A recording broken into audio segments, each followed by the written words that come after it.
Chapter 1.5, exercises 13 through 26, page 135. This chapter is an introduction to parametric equations and covers inverses of functions, and we're going to save parametric equations for next semester sometime. And so we're going to look at these odd number problems, 13 through 26. In exercises 13 through 22, find a formula for f negative 1 of x, which means inverse function of x. Find the domain of the inverse function, including any restrictions inherited from f. The restrictions are really kind of the first thing you look at. And right now, we look at this f of x equals 3x minus 6, and there are no restrictions. This 3x minus 6 is a polynomial expression, so we're going to put no restrictions.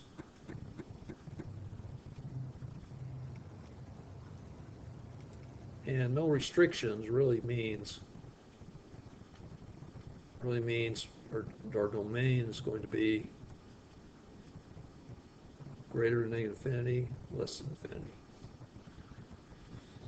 That's the domain of the original function. Okay, now, I'm not a guy who likes steps, but in my classes, I teach the step process for finding the inverse function.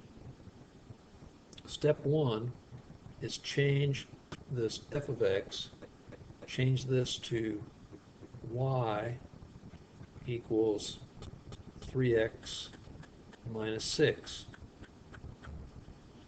Okay, so that's step 1. Change the f of x to y. I'll just put the steps here. 1, change f of x to y. Okay, step 2, I'll just circle that 1 as we did. Step 2 is change, I'll just say swap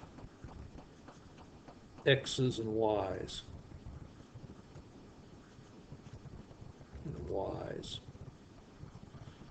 So instead of y being 3x minus 6, we're going to make this x equals 3y minus 6.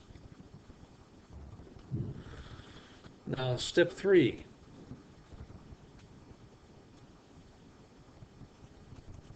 It's solve for y.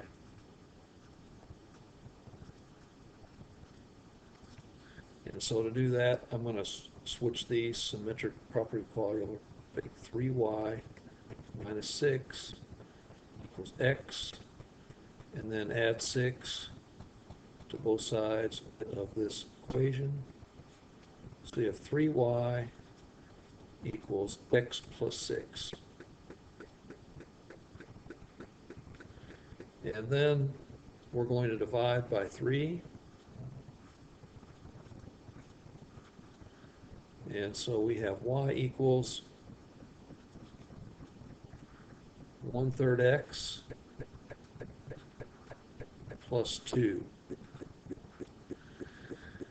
And the last step is I'm going to write this step 4.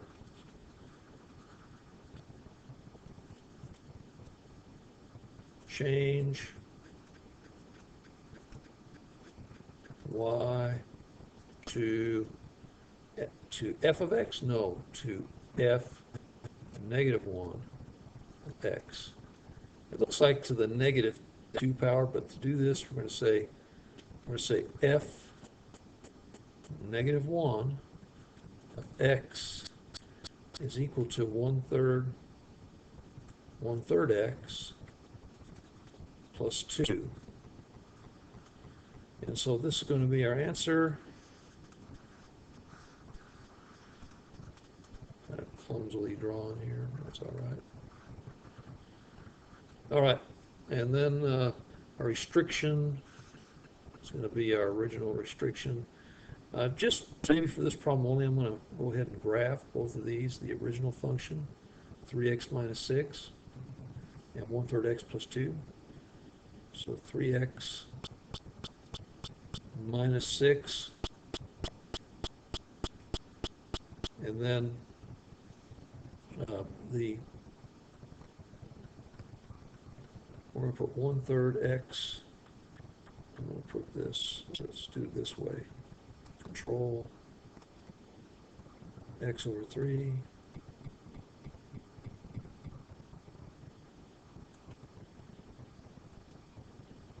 plus 2. And these functions are inverses of each other.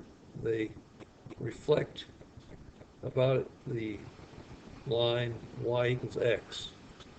So you see the symmetry about the line y equals x of this blue line, which is the original function, and the inverse, which is the red line here. So let's go ahead to our next ordinal problem, which is 15. Okay, so we have a situation that's a little more complex with the rational function, the x, both the numerator and denominator. We're going to first put y equals 2x minus 3, and then over x plus 1. Do we have any restrictions here? Yes, we do, because x plus 1, what? Cannot equal 0. So x cannot equal -1. So that's going to be a restriction, so our domain's going to be our domain. We're going to have negative infinity to -1, union greater than -1 to infinity. So that's going to be our restriction from our original function. Okay, step 1, right? Y. Step 2, we're going to change x and y. So instead of y equals, we're going to have x equals 2y minus 3 over y plus 1. And if we multiply both sides of this equation, or the whole equation, by quantity y plus 1, we're going to have x times quantity y plus 1 is equal to 2y minus 3. Next, we're going to distribute this x to both terms here. So we're going to have xy plus x equals 2y minus 3. Next, we're going to solve. We're going to put everything with y to the left side, everything with x to the right side. So we're going to subtract x from both sides of this equation, and also subtract 2y from both sides of this equation. And cross out what cancels. X minus x canceled equals 0. 2y minus 2y canceled equals 0. So now we're going to come up here and continue. We are left with xy minus 2y equals -3 minus x. And then factoring out the y, we have y equals, our y times quantity x minus 2 equals -3 minus x. And if we divide both sides of the equation by x minus 2, we get y equals -3 minus x minus 2. Now, one thing the book did in its answering, they don't like these negative signs so much. So what they did is they multiplied this whole thing here. To me, I would accept this answer as is, but if you get the answer from the book, they don't like all these negative signs. So if you multiply this whole equation by -1 over -1, we get 3 plus x over, we're going to have this minus x, 2 minus x. To me, these are equivalent answers, both of these. I'm just recognizing the way the book has written it. And then, so we're going to say f negative 1, which is just inverse notation,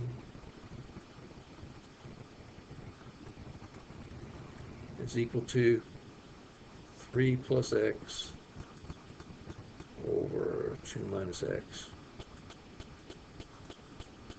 And again, you have your restriction from the original. If we type these in, if we put these in the calculator, we would get inverse functions of each other on this. So anyway, that'll be it. Let's go on to our next odd number problem, which is 17. Okay, we have f of x equals square root of quantity x minus 3. Our restriction is going to be x minus 3, since it's inside the radical, is going to have to be greater than or equal to 0. So x is greater than or equal to 0. So our domain, nope, we add 3, greater than or equal to 3. So our domain is going to be 3. That's our domain of our original function.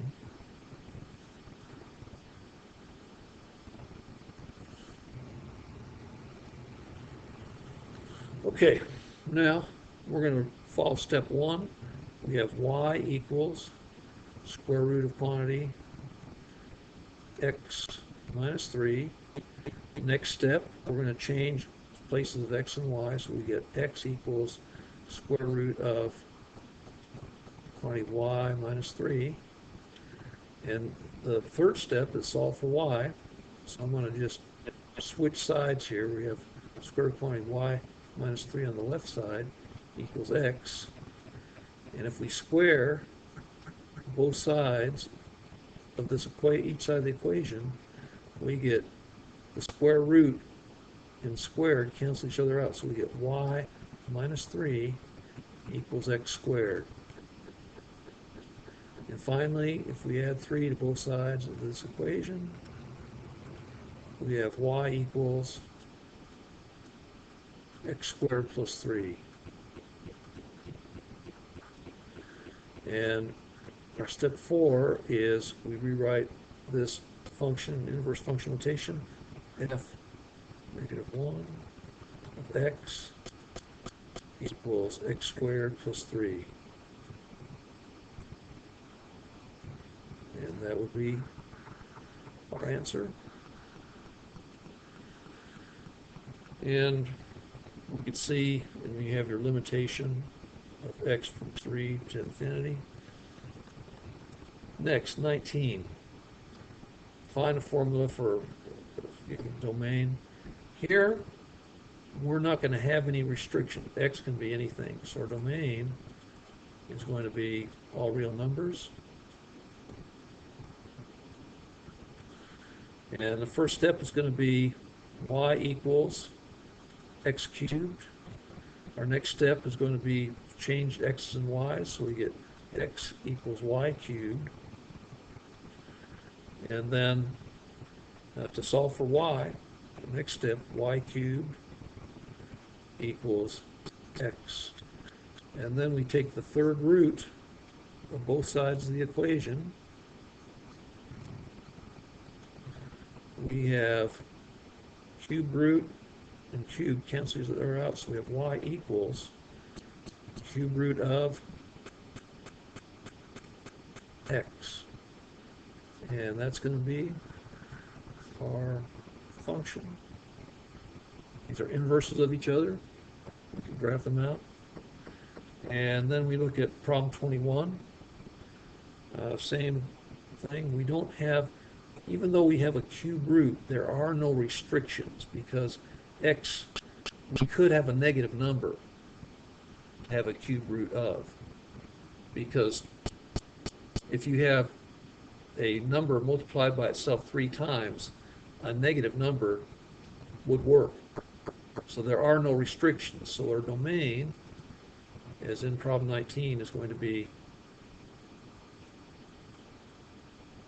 infinity, infinity, and then we put y equals cube root of 20x plus 5. Next, we're going to change x's and y's. And to do that, we say x equals cube root of y plus 5. Next step, we solve for y. We're going to put cube root of y plus 5 on the left equals x. And we're going to, what do we do to undo a cube root? Well, we cube a cube root. So what we have is the cube root and cube cancels it out, so we get y plus 5 equals x cubed. And solving for y, we have y equals x cubed minus 5. And then changing to inverse function notation, we have f negative 1, which means the inverse function of x, equals x cubed minus 5. And I quickly want to go ahead and graph these two functions. Okay, control I.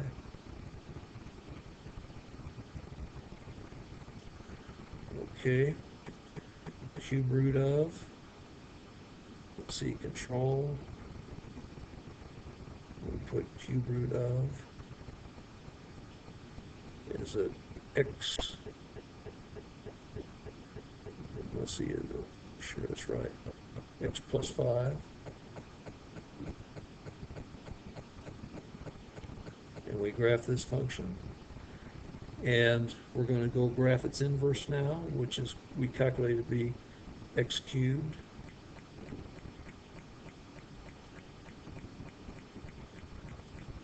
minus 5.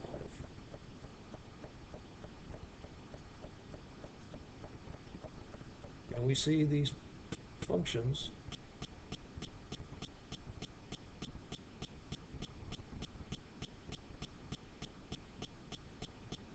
are symmetrical about the line y equals x. You can just draw the line y equals x, and these two, the black squiggly here and this lavender squiggly, they're flip images, mirror images of each other about the line y equals x. We'll box in. Our answer is correct.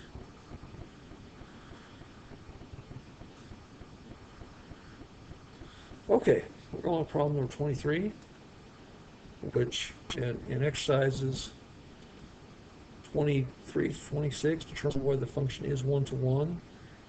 If it is one-to-one, sketch the graph of the inverse. To find if a function is one-to-one, we try to see if a function is monotonic, which means it's always increasing. I'm going to say monotonic.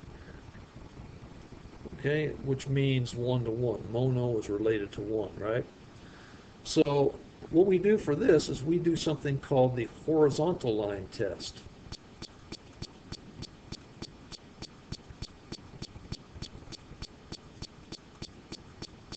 The horizontal line test is very similar to the vertical line test, except we use a horizontal line instead of a vertical line. And we go get a line here, and if we take this, get a horizontal line, and we see that wherever we move this line, the line is going to touch only once, which demonstrates, see, touch once, touch once. So we have a monotonic one-to-one. So we'll say our answer to this is yes, 1 to 1.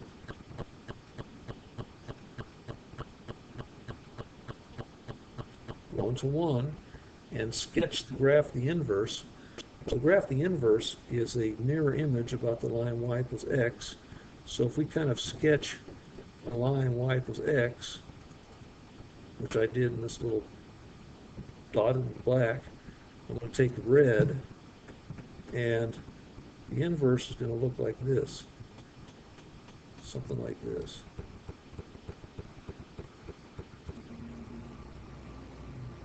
A little bit crude here. Part 1. That's what it's going to look like. You can see that these reflect the blue original one, the red one that I sketched in, reflect about the line y equals x. Problem 25. Is this 1 to 1?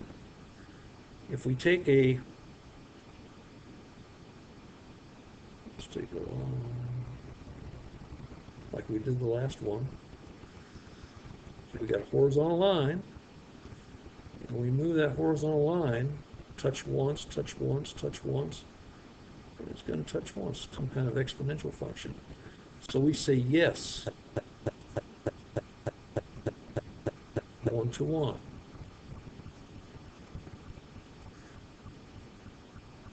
Okay, that is the function is 1 to 1, and then to find the inverse, we're going to go ahead, as we did last time, kind of draw a line y equals x, and just draw a reflection. So here in purple is reflection. We're going to come right here.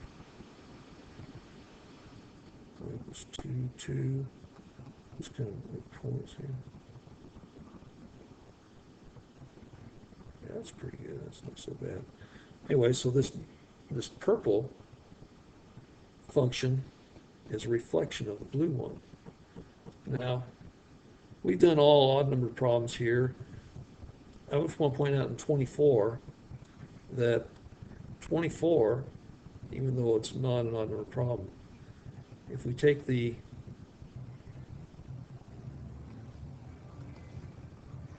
draw a line, okay, that this is a function, passes the vertical line test, but does not, see, touches once, but touches twice here, touches 4 times here, or even if we extend the line out, we would touch 5 times. So this is not, not 1 to 1.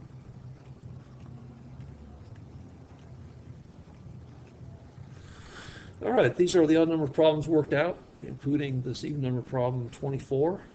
Good luck with all the remaining even number problems, and thanks for viewing.